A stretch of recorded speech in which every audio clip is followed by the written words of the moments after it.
Hello, welcome to the fourth section of Chapter 9, Early Childhood Cognitive Development.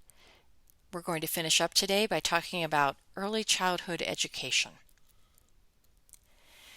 Now, as you might imagine, after we just talked about Vygotsky, the quality of a child's home, quality of their preschool, really does matter in their learning, but it can be really difficult to judge those environments based on how critical it is that there be a match between an individual child and his or her home and school. If an educational environment is poor at home, then a really good preschool program can be particularly important to help promote the health, cognition, and development of good social skills.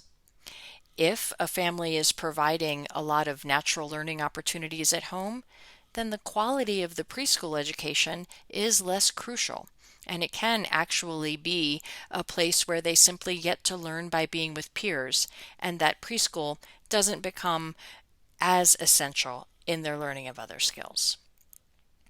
When a family is trying to consider what kind of early childhood program to seek, one of their decisions is going to be to go with either a child-centered program or a teacher-centered program. And let's take a moment to talk about what those two are. Child-centered programs are often referred to as developmental preschools. They tend to focus on each individual child's growth and development and will purposefully go out of their way to individually support individual children. They do this by creating play opportunities that the child can select, and then based on the interests and motivation of the child, the learning can then happen. Child-centered programs usually encourage self-paced exploration and often emphasize creativity, with the idea that Piaget brought us that children have to interact actively in their environments in order to develop their concepts of symbolic thought, and what Vygotsky taught us, which is that children learn best when they are highly motivated within a social context and with adults that help follow their interests and then make it a little bit more challenging than the child would on her own. An example of a child-centered program are the Montessori schools. These emphasize individual pride and accomplishment, allow students to choose the tasks and activities they want to engage in, and oftentimes integrate literacy and other symbolic tasks into a variety of play activities. So in this way, Montessori programs tend to reflect a Piagetian way of thinking. They also have a Vygotskyan influence in the sense that the adult helps to expand the child's learning by choosing the appropriate target in that zone of proximal development and then providing the scaffolding so that the child can achieve the outcome he or she has been striving for. Another child-centered program to think about is the one that is practiced at the Early Childhood Center on the campus of CSU. And this program is based in the Italian model Regio Emilia. So this early childhood educational philosophy is strongly focused in creativity and involves setting up the environment so that the child is tempted to try some new creative activities and then learns through his or her own exploration of those ideas.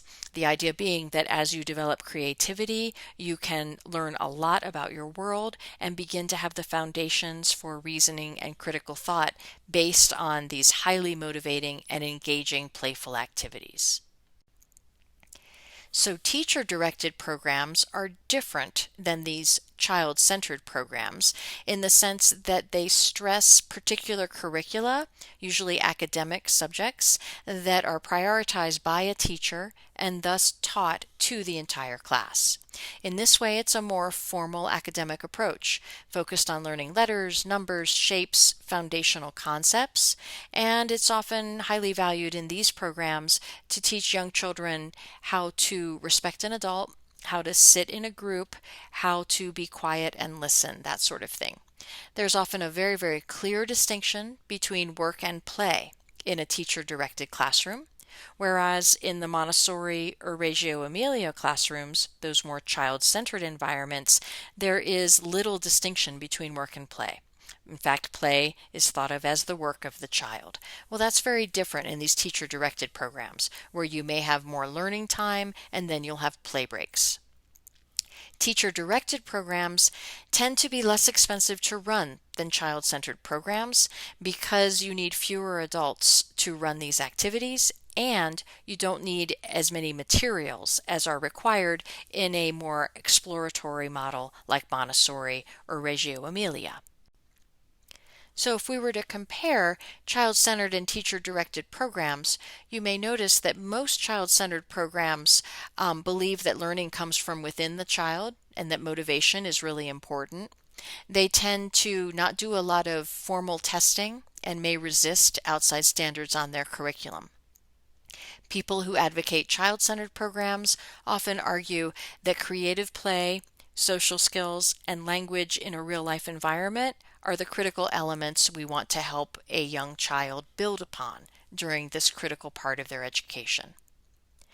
Advocates of teacher-directed programs see the priority being to directly instruct children rather than facilitate learning through exploration, as would be advocated for in a child-centered approach. Teacher-directed programs are often pretty rule-governed and tend to follow a pretty consistent set of beliefs and behaviors, things that you may see in a public school environment for older students. And oftentimes, parents who are striving for high achievement in academia or who value authority may be more drawn to a teacher-directed program than a child-centered program. Now, the last concept I want to mention in the area of early childhood education is the idea that when a child is being raised in a home where they aren't able to access enough adult attention to promote learning. Perhaps the parents have to work all the time in order to keep food on the table. Perhaps the child lives in a home where toys are not around or they don't have access to books. For children who are growing up with fewer learning opportunities at home, being involved in a high-quality preschool can make a significant difference in how ready they are for public school at the age of kindergarten. Research has been pretty conclusive that preschool can actually be more important than a college education when it comes to a person's healthy future. So in the state of Colorado, we don't have mandated or required preschool for all of our young children, but we do have a mandate to serve all young children who meet certain specifications of need, who in other words don't have the opportunity for early learning to occur at home, or who present with a learning disability or as a preschooler with a disability, meaning that they are developmentally behind their peers. For those children, preschool environments can be particularly helpful in giving them the enrichment they need to have a good start once kindergarten begins. One of the early intervention programs that was designed in the 60s to try to rectify the disparity amongst children who don't have learning opportunities naturally at home and those who do is the program known as Head Start. It's perhaps the most widespread early childhood education program in the United States, and while it began in the mid-60s, they've done studies that follow up these children for 20 to 30 years. Initially, the results of the program were thought to be extremely strong, with IQ gains reported in children who had participated, along with improving their academic achievement and the likelihood that they would stay in school. Approximately 10 years later, however, so looking more at the later elementary or middle school years of those Head Start graduates, some of the gains that had been noticed earlier were no longer being replicated or seen across systems. And right now, there's more and more research going on to try to figure out, is Head Start effective? If so, for whom? When it is effective, what can be done to try to sustain those effects throughout the child's education? What sorts of supports are needed when the child is transitioning from a Head Start program to a public school kindergarten? what kinds of supports are needed to transition from an elementary school to a middle school to a high school and beyond. So while Head Start may be promising in giving young children some initial boost in their development, more work is needed to see how these successes can be sustained across the lifespan of the developing child. So with that in mind, I'm going to conclude our section on Chapter 9, Cognitive Development in Early Childhood.